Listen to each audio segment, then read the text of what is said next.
I want to dive into a couple of the uh, issues or topics in college football with you. I'll start with the first one is, the college football playoff gets kind of renegotiated in 2026, and right now the non-Power Four schools get one automatic bid in the playoffs. Obviously, um, do you think that will be the case in 2026? How do you approach that? I'm assuming you're a proponent of the one automatic bid to the playoffs, but there was a lot of chatter this year about the automatic bye that Boise State got and Mhm. everything. So just what are your thoughts on that as a whole?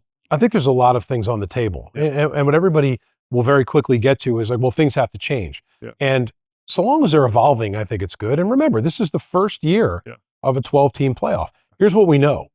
Viewership is off the yeah. charts. Turned out pretty well.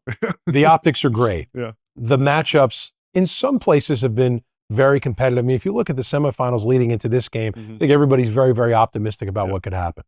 But the chatter about do the four teams that get a bye, do they have to be conference champions? hmm, Should there be a reseeding after the first yeah, round? These are all things I think the commissioners have a responsibility to throw on the yeah, table because the one thing I've told people all year is the five highest ranked conference champions hmm, go to the playoff.